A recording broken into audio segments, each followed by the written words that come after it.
আমরা আগের ভিডিওয়ে সমতল দর্পণ নিয়ে পড়েছিলাম। আজকে একটা নতুন বিষয় শুরু করব, সেটা হচ্ছে গোলীয় দর্পণ। প্রথমে আমরা দেখব গোলীয় দর্পণ কি। কোনো একটা গোলকের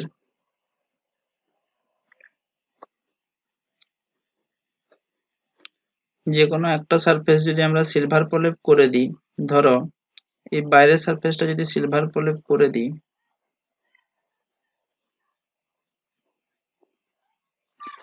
তাহলে এই যে দর্পণটা তৈরি হলো, এই দর্পণের এই বাইরের তলটা হচ্ছে কি সিলভার প্রলেপ, আর ভেতরের তলটা হচ্ছে প্রতিফলক তল হিসাবে কাজ করবে।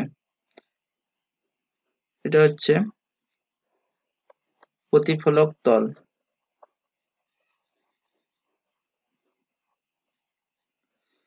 তাহলে এই কোনো একটা গোলকের একটা বক্রতলকে যদি আমরা এভাবে তৈরি করতে পারি, তাহলে তখন সে যে দর্পণ হিসাবে কাজ করবে সেটাকে আমরা বলবো কি অবতল দর্পণ।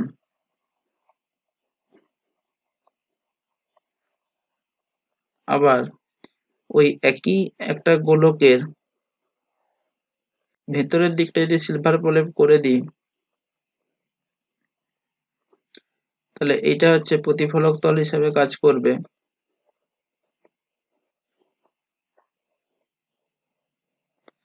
এটাকে বলা হয় কি উত্তল দর্পণ।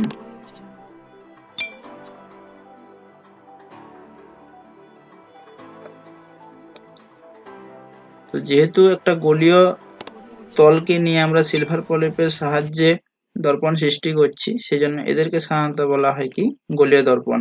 এবারে আমরা গোলীয় দর্পণ সম্পর্কিত কিছু রাশি জানবো। প্রথমে দেখো মধ্যবিন্দু, অর্থাৎ কোনো গোলীয় দর্পণের যে মধ্যবিন্দু সেটাকে বলা হচ্ছে কি মেরু বা পোলও অনেক সময় বলা হয়।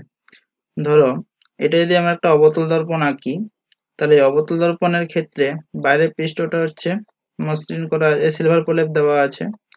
তাহলে এই দর্পণের মধ্যবিন্দু বলতে এটাকে বলা হয় কি পোল বা মেরু।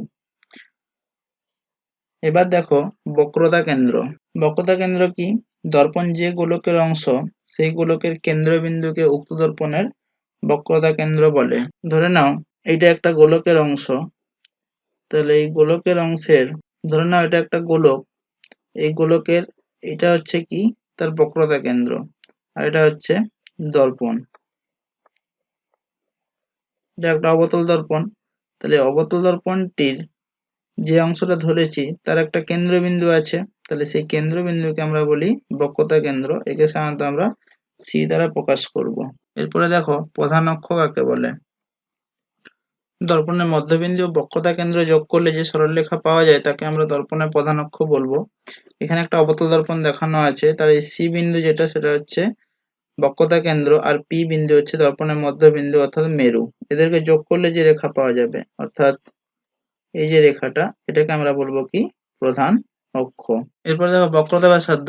দর্পণ যে গোলকের অংশ, সেই গোলকের যে কোনো ব্যাসার্ধকে উক্ত দর্পণের বক্রতা ব্যাসার্ধ বলা হয়। আগের চিত্রে দেখো পি আর সি, অর্থাৎ এই যে বিন্দুটা, দুটো যোগ করলে যেটা পাওয়া গেছে এটাকে বলা হয় কি বক্রতা ব্যাসার্ধ।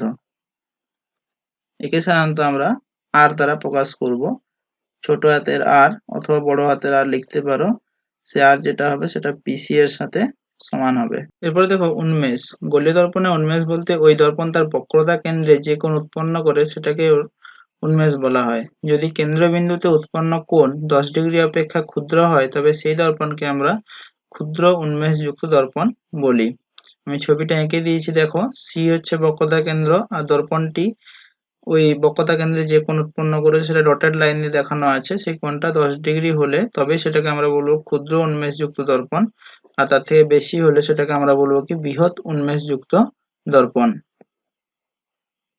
এরপরে দেখো মুখ্য ফোকাস। অবতল বা উত্তল দর্পণে যদি একগুচ্ছ সমান্তর আরশ্মি প্রধান অক্ষের সমান্তরালভাবে এসে আপতিত হয়, দর্পণ কর্তৃক প্রতিফলিত হওয়ার পর প্রধান অক্ষকে যে বিন্দুতে ছেদ করে তাকে আমরা বলবো কি মুখ্য ফোকাস।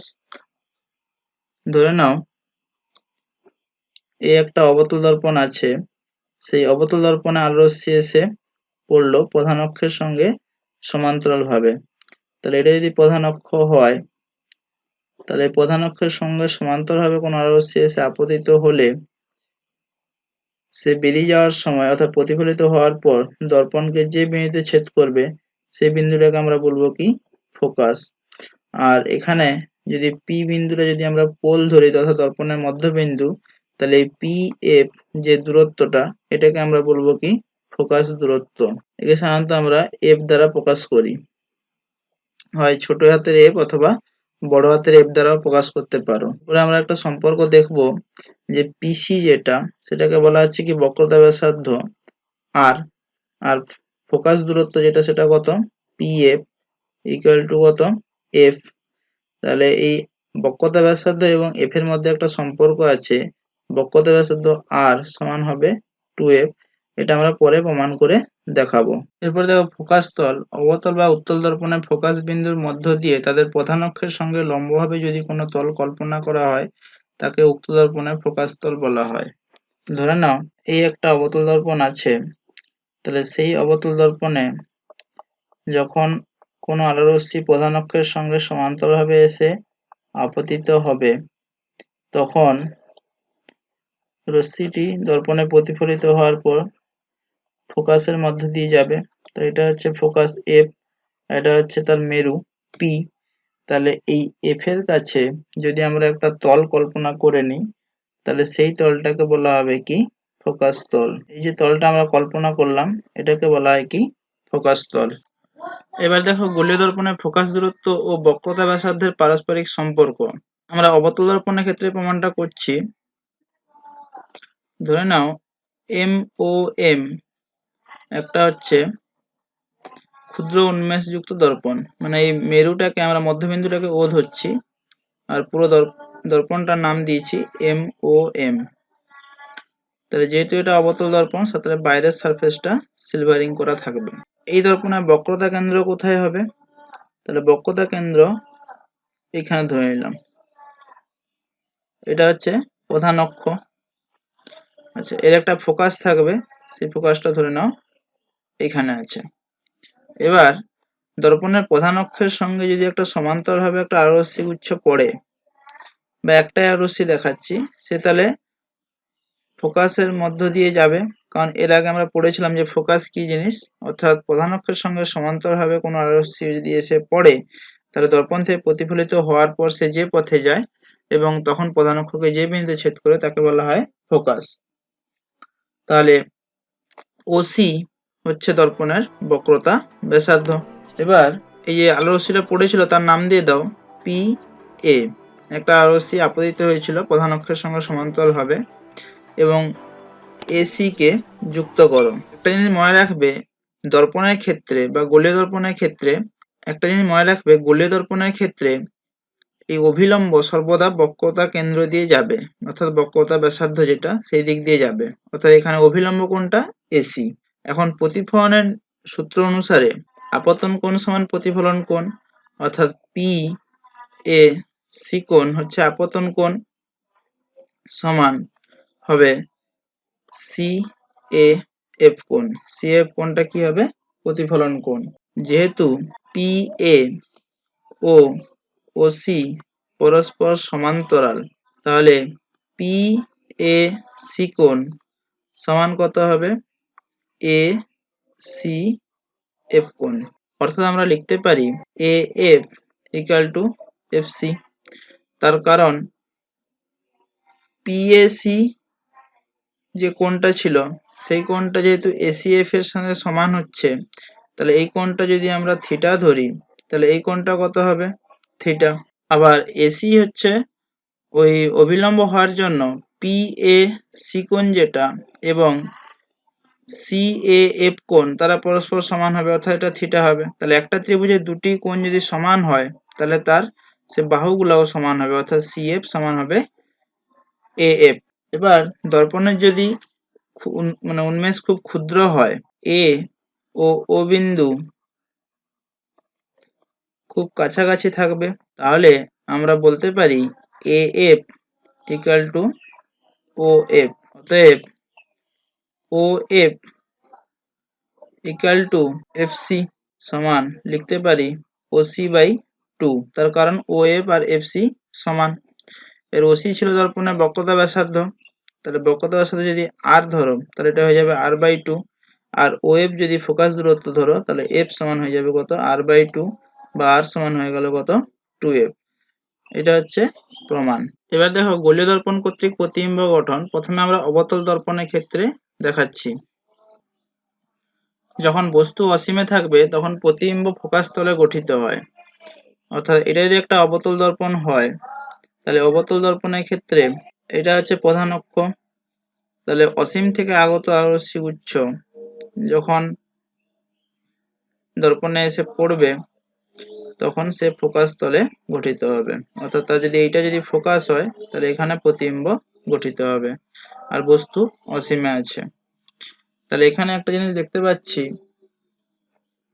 প্রতিবিম্বটা হবে সৎ কিন্তু অবশীর্ষ, মানে বস্তু যেদিকে থাকবে তার উল্টো দিকে হবে, আর প্রতিবিম্বের সাইজ যেটা হবে বস্তু অপেক্ষা ক্ষুদ্রতর। এরপরে দেখো যখন বস্তু বক্রতা কেন্দ্র থেকে দূরে, অর্থাৎ বস্তু বক্রতা কেন্দ্র এবং অসীমের মধ্যে কোথাও অবস্থান করবে তখন প্রতিবিম্ব সৎ হবে, অবশিষ্ট হবে ও বস্তু অপেক্ষা ক্ষুদ্রতর হবে। এটা যদি প্রধান অক্ষ হয় তাহলে এর বক্রতা কেন্দ্র যেটা ধরে নাও সি বিন্দুতে আছে, আর এটা হচ্ছে তার ফোকাস এফ দর্পণের। তাহলে বস্তু আছে ধরে নাও এরকম কোনো একটা জায়গায়, তাহলে এখান থেকে একটা আরশ্মি এই পথে যাবে, প্রধান অক্ষের সঙ্গে সমান্তরাল হবে, দিয়ে সেটা তাহলে ফোকাস দিয়ে বেরাবে। আর একটা আরশ্মি দর্পণে যদি ফোকাস দিয়ে যায় তাহলে দর্পণ থেকে প্রতিফলিত হওয়ার পর সে প্রধান অক্ষের সঙ্গে সমান্তরালভাবে বেরাবে, দিয়ে এরকম কোথাও একটা মিলিত হবে। তাহলে এই যে বস্তুটা প্রতিবিম্বটা গঠিত হলো, এই প্রতিবিম্বটা, তাহলে এটা যদি আমরা বড় পি বড় কিউ ধরি তাহলে এটা হয়ে যাবে কি উল্টে গেছে, তাহলে এদিকে হয়ে গেল কিউ আর এদিকে হয়ে গেল পি। ঠিক আছে, তাহলে পি কিউ হলো কি বস্তুর প্রতিবিম্ব, যেটা হবে বস্তু অপেক্ষা ক্ষুদ্রতর। এরপরে দেখো বস্তু যখন বক্রতা কেন্দ্রে অবস্থান করবে তাহলে অবতল দর্পণে প্রধান অক্ষটা প্রথমে ড্র করে নাও। তো এটা হচ্ছে ধরে নাও প্রধান অক্ষ, তাহলে বক্রতা কেন্দ্র ধরে নাও এরকম কোনো একটা বিন্দু সি, আর তার মধ্যবিন্দু হবে যেটা সেটা হচ্ছে এ অর্থাৎ ফোকাস বিন্দু, মানে বক্রতা কেন্দ্রের অর্ধেক দূরত্ব হবে ফোকাস। এখন সি তে যদি কোনো বস্তু থাকে তাহলে সেই বস্তু থেকে একটা রশ্মি প্রধান অক্ষের সঙ্গে সমান্তরালভাবে গিয়ে ফোকাস দিয়ে যাবে, আর একটা রশ্মি ফোকাস দিয়ে যাবে, ফোকাস দিয়ে গিয়ে দর্পণ থেকে প্রতিফলিত হওয়ার পর সে আবার প্রধান অক্ষের সঙ্গে সমান্তরালভাবে বেরাবে, অর্থাৎ এই পথে বেরিয়ে যাবে। তাহলে রশ্মির চিত্র যখন অঙ্কন করবে অবশ্যই অ্যারোগুলা দিবে কোন দিক থেকে কোন দিকে আলো যাচ্ছে। তাহলে এখানে আমরা দেখতে পাচ্ছি যে বস্তু যদি পি কিউ হয় তার প্রতিবিম্ব সি বিন্দুতেই গঠিত হচ্ছে, এটা সি বিন্দু ধরে নাও, সেটাও একই সাইজের হবে, অর্থাৎ ছোট পি আর ছোট কিউ ধরতে পারো। তাহলে বস্তু বক্রতা কেন্দ্রে অবস্থান করলে প্রতিবিম্ব যেটা হবে সেটা সৎ হবে, অবশিষ্ট হবে ও বস্তুর সমান সাইজের হবে। এরপরে দেখো বস্তু বক্রতা কেন্দ্র ও ফোকাসের মধ্যে থাকলে কি হবে। তাহলে এটা হচ্ছে প্রধান অক্ষ, এটা হচ্ছে তার ফোকাস এফ এবং এখানে হচ্ছে তার বক্রতা কেন্দ্র সি। তাহলে ফোকাস এবং বক্রতা কেন্দ্রের মাঝে যদি কোথাও থাকে, ধরে নাও এই বিন্দুতে একটা বস্তু আছে, তাহলে এখান থেকে একটা আলো রশ্মি প্রধান অক্ষের সঙ্গে সমান্তরালভাবে যাবে, দিয়ে দর্পণে ফোকাস দিয়ে বেরাবে। আরেকটা আলো রশ্মি যদি আমরা ফোকাস দিয়ে পাঠিয়ে দিই তাহলে ফোকাস দিয়ে গিয়ে দর্পণে থেকে প্রতিফলিত হওয়ার পর তা প্রধান অক্ষের সঙ্গে সমান্তরালভাবে আসবে। তাহলে এখানে যে প্রতিবিম্বটা গঠিত হলো বস্তুর, তাহলে বস্তু যদি পি আর কিউ ধরো তাহলে প্রতিবিম্ব যেটা হবে সেটা উল্টে যাবে এবং সেটা বস্তু সাইজের থেকে সামান্য বড় হবে। তাহলে এটা ধরে নাও ছোট হাতের পি, এটা ধরে নাও ছোট হাতের কিউ।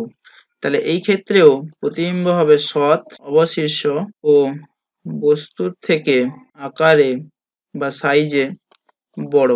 বস্তু যদি ফোকাসে থাকে অবতল দর্পণের ক্ষেত্রে তাহলে প্রতিবিম্ব অসীমে গঠিত হবে, অর্থাৎ এটা হচ্ছে প্রধান অক্ষের সঙ্গে সমান্তরালভাবে গিয়ে ফোকাস দিয়ে বেরাবে,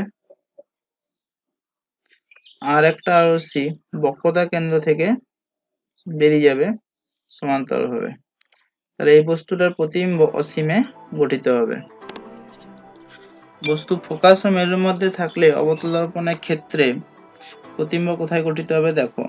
ধরে নাও এরকম একটা জায়গায় বস্তু আছে, তাহলে এটা দর্পণের সঙ্গে প্রধান অক্ষের সঙ্গে সমান্তরালভাবে গিয়ে ফোকাস দিয়ে বেরিয়ে যাবে, আর একটা রশ্মি বক্রতা কেন্দ্র দিয়ে বেরাবে। এবারে এদেরকে যদি আমরা পিছনের দিকে বাড়াই, এরা কোনো একটা বিন্দুতে গিয়ে মিলিত হবে। ধরো এরকম কোন একটা বিন্দুতে মিলিত হলো, তাহলে এটা দর্পণের প্রধান অক্ষ ছিল। এটা যদি বস্তু পি আর কিউ হয়, তাহলে প্রতিবিম্ব হবে পি কিউ, সেটা হবে কি ছোট হাতের, অর্থাৎ এটা কিউ আর এটা হচ্ছে পি। তাহলে এখানে দেখা গেল বস্তু যেটা হবে সেটা হবে অসৎ। অসৎ মানে কি, তাহলে কোনো বিন্দু থেকে অপসৃত হচ্ছে বলে মনে হচ্ছে, সেই জন্য অসৎ। বস্তুর থেকে আকারে বড় হবে এবং সমশীর্ষ হবে।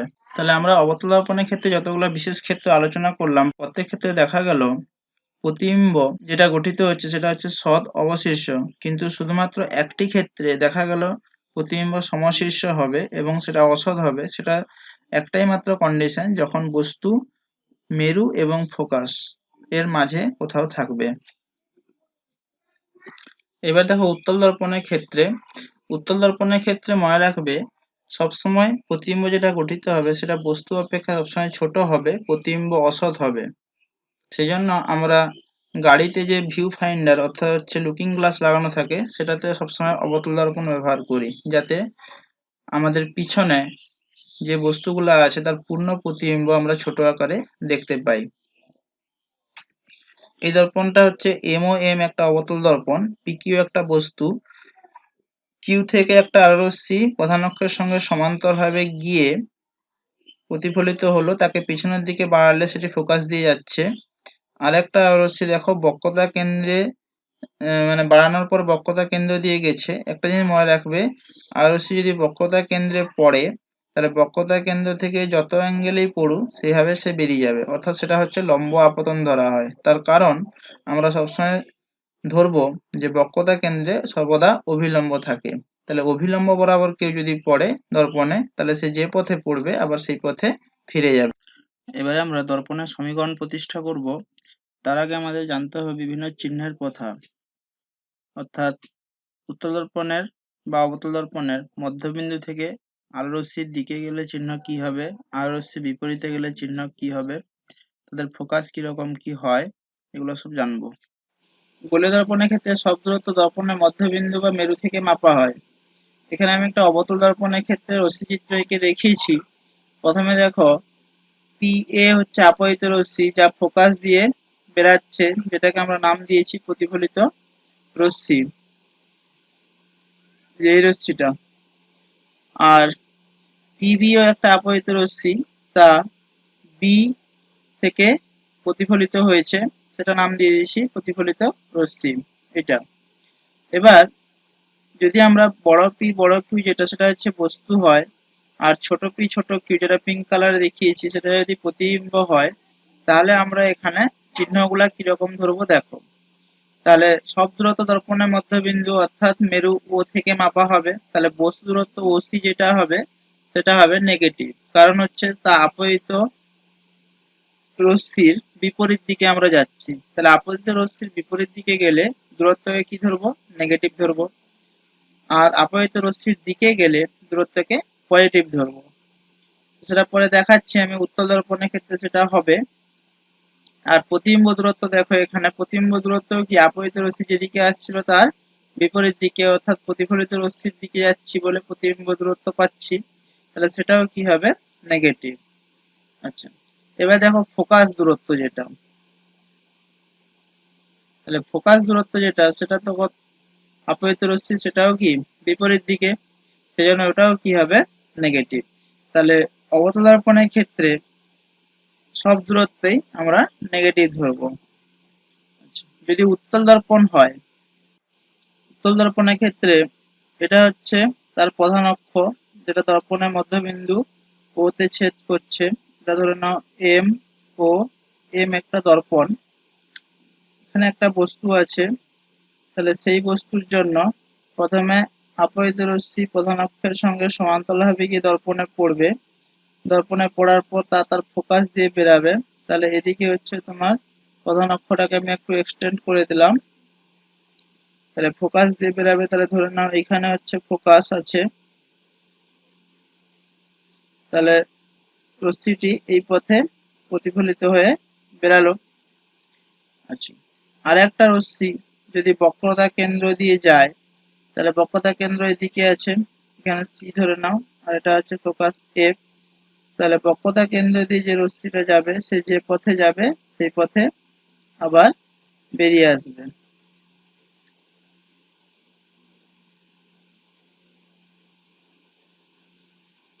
ঠিক আছে, তাহলে যে পথে যাবে সেই পথে বেরিয়ে আসবে। তাহলে একটা অ্যারো হচ্ছে আলোটা রশ্মিটা ঢুকছে, আর অপোজিট অ্যারোটা হচ্ছে প্রতিফলিত হয়ে বেরিয়ে আসছে।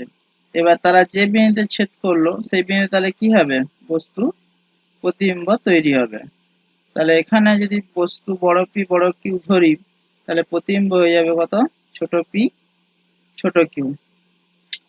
কিউটা উপরে হবে আর পিটা নিচে হবে। তাহলে এই যে অংশটা এখানে হচ্ছে বস্তু আছে। তাহলে এখানে দেখো বস্তু দূরত্ব যখন মাপবো তখন কি হবে, দেখো বস্তু দূরত্ব, তাহলে এখানে বস্তু দূরত্ব হবে নেগেটিভ, কারণ তা আপতিত আলোর বিপরীত দিকে যাচ্ছে। প্রতিবিম্ব দূরত্ব দেখো আপতিত রশ্মি যেদিকে সেদিকে আমরা যাচ্ছি, অর্থাৎ আপতিত রশ্মি আসছিল কোন দিকে, কিউ এ বরাবর। এটা যদি এ নাম দাও, হ্যাঁ, তাহলে আপতিত রশ্মি যেদিকে ছিল বস্তু প্রতিবিম্ব দূরত্ব সেই দিকে। প্রতিবিম্ব দূরত্ব যেখানে গঠিত হয়েছে সেটা হচ্ছে ধরো ওপি, ও ছোট পি যেটা, তাহলে সেই জন্য আপতিত রশ্মির দিকে যাচ্ছে বলে এই দূরত্বটা কি হবে, পজিটিভ। আর উত্তল দর্পণের ক্ষেত্রে দেখো ফোকাস দূরত্ব ও এফ, সেটাও কি আপতিত রশ্মির দিকে, সেই জন্য সেটাও পজিটিভ। অর্থাৎ এখানে একটা জিনিস মনে রাখবে তাহলে, তাহলে আপতিত রশ্মি যেদিকে থাকবে সেই দিকে যদি কোনো দূরত্ব মাপি তাহলে সেই দূরত্ব পজিটিভ ধরবো। আপতিত রশ্মির বিপরীত দিকে যদি কোনো দূরত্ব মাপা হয় সেই দূরত্বকে আমরা নেগেটিভ ধরবো। আর অবতল দর্পণের ক্ষেত্রে ফোকাস দূরত্ব সর্বদা নেগেটিভ হবে, উত্তল দর্পণের ক্ষেত্রে ফোকাস দূরত্ব সর্বদা পজিটিভ হবে। আর একটা জিনিস এখানে মনে রাখতে হবে, সেটা হচ্ছে প্রধান অক্ষের উপরে যদি কোনো বস্তু থাকে, তাহলে প্রধান অক্ষের উপর উপরের দিকে যখন যাব, অর্থাৎ উপরের দিকে এটাকে বস্তুর উচ্চতা বলা হয়, এই উচ্চতাটা কি ধরবো, পজিটিভ। আর যদি নিচের দিকে নামি তাহলে সেই উচ্চতাটাকে ধরবো কি, নেগেটিভ। চিহ্নের কথাটা আমি আরেকবার বলে দিচ্ছি, সব দূরত্ব তাহলে মধ্যবিন্দু থেকে মাপা হবে। সেই দূরত্ব যদি আপতিত রশ্মির দিকে হয় তাহলে সেই দূরত্বকে পজিটিভ ধরবো। সেই দূরত্ব যদি আপতিত রশ্মির বিপরীতে হয় তাহলে সেই দূরত্বকে নেগেটিভ ধরবো। অবতল দর্পণের ক্ষেত্রে ফোকাস দূরত্ব সর্বদা নেগেটিভ ধরবো। উত্তল দর্পণের ক্ষেত্রে ফোকাস দূরত্ব সর্বদা পজিটিভ ধরবো। এবারে আমরা দর্পণের সাধারণ সমীকরণ 1/v প্লাস 1/u সমান 1/f প্রতিষ্ঠা করব, যেখানে v হচ্ছে প্রতিবিম্ব দূরত্ব, u হচ্ছে বস্তু দূরত্ব, আর f হচ্ছে দর্পণের ফোকাস দূরত্ব। অথবা অন্যরকম ভাবেও এটা হয় যে দর্পণের ক্ষেত্রে বস্তু দূরত্ব, প্রতিবিম্ব দূরত্ব, ফোকাস দূরত্বের মধ্যে সম্পর্ক প্রতিষ্ঠা করো। অবতল দর্পণের ক্ষেত্রে দর্পণের সাধারণ সমীকরণটা প্রতিষ্ঠা করব, তার জন্য একটা দর্পণের রশ্মি চিত্র এঁকেছি। দেখো পিকি হচ্ছে লক্ষ্যবস্তু, যা অবতল দর্পণের সম্মুখে প্রধান অক্ষের সঙ্গে লম্বভাবে অবস্থান করছে। পি বিন্দু থেকে একটি রশ্মি পি এ পথে অর্থাৎ প্রধান অক্ষের সঙ্গে সমান্তরালভাবে গিয়ে ফোকাসের মধ্যে দিয়ে যাচ্ছে। আর একটা রশ্মি পিসি যেটা, সেটা হচ্ছে বক্রতা কেন্দ্র দিয়ে যাচ্ছে এবং একই পথে প্রতিফলিত হয়ে যাচ্ছে। এবার পি এ থেকে যে রশ্মিটা ফোকাস দিয়ে গেছিল এবং পিসি থেকে অর্থাৎ বক্রতা কেন্দ্র থেকে যে রশ্মিটা গিয়েছিল তারা পরস্পর মিলিত হয়ে ছোট পি একটি প্রতিবিম্ব গঠন করেছে। সেই প্রতিবিম্বটা হচ্ছে সদ্বিম্ব, সেই জন্য বস্তুর সাপেক্ষে উল্টে গেছে। তো এখানে আমরা যে দূরত্বগুলো মাপবো সেটা সব দর্পণের মধ্যবিন্দু থেকে মাপা হবে। তো এখানে ও ছোট কিউ যেটা, সেটা হচ্ছে বস্তু দূরত্ব, প্রতিবিম্ব দূরত্ব ভি। লক্ষ্যবস্তু দূরত্ব যেটা হচ্ছে সেটা হচ্ছে ও বড় হাতের কিউ, আর ফোকাস দূরত্ব হচ্ছে ও এফ। তাহলে এগুলা সবই চিহ্নের কথা অনুসারে সবই কি, নেগেটিভ। এখন প্রমাণটি করার জন্য এ বিন্দু থেকে প্রধান অক্ষের উপর একটি এবি লম্ব টেনে দিলাম। এবার দেখো ত্রিভুজ পি কিউ সি ও ত্রিভুজ ছোট পি ছোট কিউ সি সদৃশ, তাহলে বড় হাতের পি কিউ বাই ছোট হাতের পি কিউ সমান হবে Q C by C Q. আবার ত্রিভুজ এ বি এফ ও ত্রিভুজ ছোট হাতের পি ছোট হাতের কিউ এফ সদৃশ, তাহলে এ বি বাই ছোট হাতের পি ছোট হাতের কিউ সমান বি এফ বাই এফ ছোট হাতের কিউ। যেহেতু পি কিউ সমান এ বি, তাহলে আমরা লিখতে পারি P Q by P Q সমান B F by F Q. তাহলে এটা একটা সমীকরণ নাম দাও 1 নম্বর, আর এটা একটা সমীকরণ নাম দাও 2 নম্বর।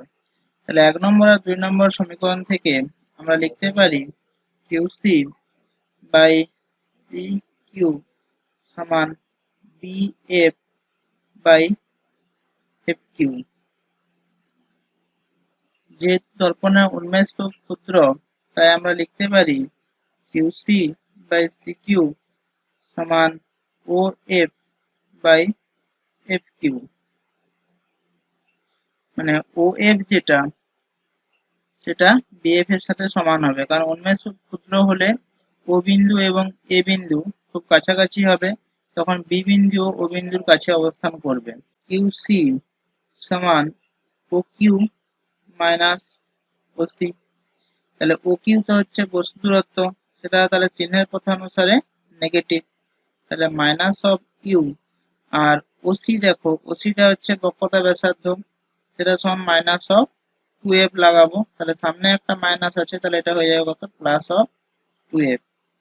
এবার দেখো সি ছোট হাতের কিউ সমান কত হবে, তাহলে এটা সমান লিখতে পারি ওসি মাইনাস ও কিউ। এবার হচ্ছে দেখো ওসি যেটা সেটা মাইনাস অফ 2f, আর ও কিউ যেটা সেটা মাইনাস অফ ভি, মানে প্রতিবিম্ব দূরত্ব, তাহলে মাইনাস মাইনাসে প্লাস ভি হয়ে গেল। আর এফ কিউ সমান কত দেখো, এফ কিউ সমান হচ্ছে ও কিউ মাইনাস ও এফ। তাহলে ও কিউ যেটা আছে সেটা তো বস্তু দূরত্ব, বস্তু দূরত্ব বলছি প্রতিবিম্ব দূরত্ব, তাহলে সেটা হয়ে গেল minus of V minus focus দূরত্ব নেগেটিভ, তাহলে মাইনাস মাইনাসে প্লাস এফ। আর একটা আছে ও এফ, ও এফ হচ্ছে ফোকাস দূরত্ব যা আপতিত রশ্মির বিপরীত দিকে, সেই জন্য এটাও নেগেটিভ।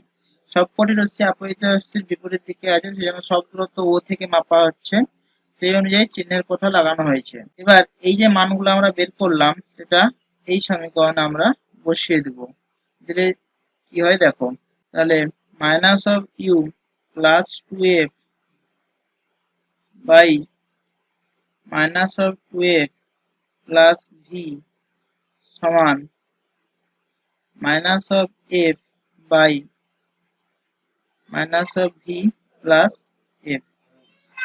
এবার তাহলে বোথ সাইড ক্রস গুণ করো, ক্রস গুণ করলে UV minus 2fv minus UF plus 2f square equal to হবে plus 2f square minus F V. Both সাইডে 2f স্কোয়ার কেটে দাও, একদিকে ইউভি কে রাখো, উপর দিকে বাকিগুলোকে নিয়ে চলে গেলে দেখো এটা ছিল মাইনাস 2fv, এখানে মাইনাস এফভি, তাহলে একটা কেটে গেলে একটা এফভি থাকবে, সেটা মাইনাস থাকবে, সেটা অপর দিকে গেলে প্লাস এফভি হয়ে যাবে। আর এই মাইনাস ইউএফ যেটা সেটা অপর দিকে গেলে হয়ে যাবে কত প্লাস ইউএফ। উভয় পক্ষকে ইউভিএফ দ্বারা ভাগ করলে 1/f ইকুয়াল টু হবে 1/u প্লাস 1/v। এটা হচ্ছে দর্পণের সাধারণ সমীকরণ। একই রকম ভাবে উত্তল দর্পণের ক্ষেত্রেও 1/f সমান 1/v প্লাস 1/u প্রমাণ করা যায়, ওটা তোমরা নিজেরা করবে। এবার দেখো অনুবন্ধী ফোকাস যুগল। আমরা দর্পণে যে সাধারণ সমীকরণ দেখলাম সেটাতে কি করলাম, যে 1/v plus 1/u equal to 1/f। এবারে আমরা যদি এখানে ভি এবং ইউ ইন্টারচেঞ্জ করে দিই তাহলে সমীকরণে কোনো চেঞ্জ হবে না। সেজন্য অনুবন্ধী ফোকাস যুগল বলতে এমন দুটি বিন্দু বোঝায় যে তাদের যে কোনো একটিতে বস্তু রাখলে অপরটিতে একটি স্থির দর্পণ দ্বারা প্রতিবিম্ব গঠিত হয়। সেই দুটি বিন্দুকে পরস্পরের অনুবন্ধী ফোকাস যুগল বলে। এখানে দুটো জিনিস মনে রাখতে হবে, অবতল দর্পণের ক্ষেত্রে যখন সদ্বিম্ব গঠিত হয় তখন অনুবন্ধী ফোকাস দর্পণের একই পাশে থাকবে, আর উত্তল দর্পণের ক্ষেত্রে অনুবন্ধী ফোকাস যুগল সর্বদা দর্পণের দুই বিপরীত পাশে থাকবে। এবার দেখো নিউটনের সমীকরণ, গোলীয় দর্পণের মেরু থেকে বস্তু দূরত্ব ইউ প্রতিবিম্ব দূরত্ব ভি মাপলে অনুবন্ধী ফোকাসের সম্পর্ক হয় 1/v প্লাস 1/u সমান 1/f। লসাগু করলে আমরা পাবো u plus v by uv সমান 1/f। এবার এই সমীকরণটাকে একটু সাজিয়ে নাও, সমান হবে fu প্লাস vf। সবগুলোকে একই দিকে নিয়ে চলে আসো, তাহলে হবে uv minus of fu minus of vf সমান 0। বোথ সাইডে f স্কয়ার যোগ করো, তাহলে হচ্ছে বোথ সাইডে f স্কয়ার যোগ করলে uv minus of fu minus of vf plus f square equal to f square. এবারে আমরা এখান থেকে যদি u কমন নিই তাহলে হবে v মাইনাস f, পরেরটা থেকে মাইনাস f কমন নিলে হবে v মাইনাস f সমান কত, f স্কয়ার। তাহলে u minus f into v minus f সমান হচ্ছে f স্কয়ার। ফোকাস থেকে দূরত্ব মাপলে এই u মাইনাস f সমান হবে ধরে নাও x, আর v মাইনাস f সমান ধরে নাও y। এই দর্পণের ক্ষেত্রে বস্তু ছিল ধরে নাও এখানে, তাহলে এই দূরত্বটা কত ছিল, q। তাহলে এখন যদি ফোকাস যদি এখানে থাকে তাহলে সেই ফোকাস থেকে আমরা যখন দূরত্বটা মাপবো, এটাকে যদি আমরা x ধরি বস্তু দূরত্বটা, তাহলে তখন আমরা লিখতে পারি f plus x equal to কত, u। তাহলে x সমান কত হবে, u মাইনাস f। একই রকম ভাবে যদি প্রতিবিম্বটা এখানে গঠিত হয় সেই দূরত্বটা কত হবে, v। তাহলে এখন ফোকাস থেকে যদি সেই দূরত্বটা আমরা y ধরি তাহলে আমরা লিখতে পারি f প্লাস y সমান কত, v। তাহলে y সমান হয়ে যাবে কত, v মাইনাস f। ওইটা বসিয়ে দিলে এটা হয়ে যাবে xy equal to f square. এই যে সমীকরণটা, এটাকে আমরা নিউটনের সমীকরণ বলি বা নিউটনের অনুবন্ধী সমীকরণও বলা হয়। xy এর লেখচিত্র আঁকলে এটা হয়ে যাবে আয়তকার পরাবৃত্ত, যেহেতু f টা হচ্ছে ধ্রুবক রাশি। এবার দেখো গোলীয় দর্পণের সমীকরণ থেকে সমতল দর্পণের সমীকরণ প্রতিষ্ঠা। আমরা গোলীয় দর্পণের সমীকরণ কি জানি, 1/v প্লাস 1/u সমান হচ্ছে 1/f। এবারে গোলীয় দর্পণকে যদি আমরা সমতল দর্পণে কনভার্ট করে দিই তাহলে তার ফোকাস দৈর্ঘ্য অসীম হয়ে যাবে। তাহলে 1/v plus 1/u equal to 1/infinity হবে সমান 0। এবার 1/v ইকুয়াল টু হবে মাইনাস অফ 1/u। তাহলে এখান থেকে দেখতে পাবো v ইকুয়াল টু হচ্ছে মাইনাস অফ u, আর আমরা লিখতে পারি u equal to minus of v। তাহলে সমতল দর্পণের ক্ষেত্রে দর্পণ থেকে বস্তু যত দূরে থাকে প্রতিবিম্ব তার অপোজিট পাশে তৈরি হয়, সেই জন্য একটা মাইনাস সাইন এসছে।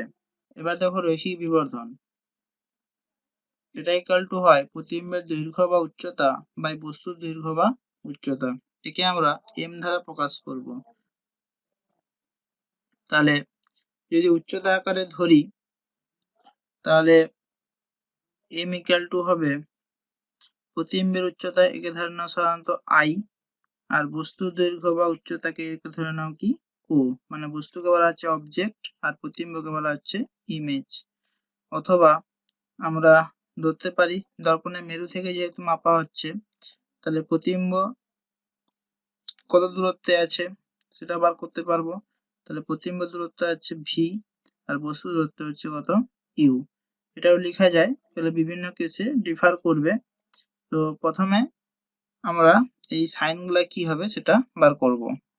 অবতল দর্পণের ক্ষেত্রে সদিবিম্ব গঠনের ক্ষেত্রে দেখো, আমরা যদি এটাকে একটা বস্তু ধরি এবং এটাকে যদি একটা প্রতিবিম্ব ধরি, তাহলে বস্তু হচ্ছে উপরের দিকে, তাহলে এটা হচ্ছে পজিটিভ, আর প্রতিবিম্ব হচ্ছে নিচের দিকে, তাহলে এটা হচ্ছে নেগেটিভ। তাহলে আমরা এম সমান তখন লিখব বস্তু মানে নেগেটিভ বাই পজিটিভ, মানে অবজেক্টটা হচ্ছে উপরের দিকে, তাহলে পজিটিভ সমান মাইনাস অফ ভি, মানে বস্তু প্রতিবিম্ব দূরত্ব হচ্ছে মাইনাস ভি আর বস্তু দূরত্ব হচ্ছে মাইনাস অফ ইউ। তাহলে এখান থেকে দেখলে আমরা এম সমান পাচ্ছি কত minus of V by U. অর্থাৎ এখানে একটা জিনিস মাথায় রাখবে যে আমাদের দুটো ক্ষেত্রে দেখতে হবে, মানে একটা হচ্ছে বস্তুর দৈর্ঘ্য বা উচ্চতা কোন দিকে আছে, প্রতিবিম্বের দৈর্ঘ্য বা উচ্চতা কোন দিকে আছে, আর হচ্ছে প্রতিবিম্ব দূরত্ব এবং বস্তু দূরত্ব কোন দিকে আছে। তাহলে ভি মাইনাস ভি আর মাইনাস ইউ মিলে এটা হয়ে গেল প্লাস ভি বাই ইউ।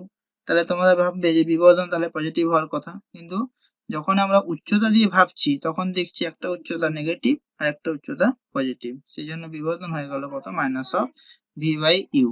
উত্তল দর্পণের ক্ষেত্রে দেখো, উত্তল দর্পণে সবসময় অসদিম্ব গঠিত হয়, তাহলে অসদিম্ব বস্তুর সাপেক্ষে সোজা হয়, সেই জন্য প্রতিবিম্বর উচ্চতা বাই বস্তুর উচ্চতা দিয়ে যদি বিবর্ধন ধরি, সেই বিবর্ধনটা হয়ে যাবে পজিটিভ। কিন্তু যখন আমরা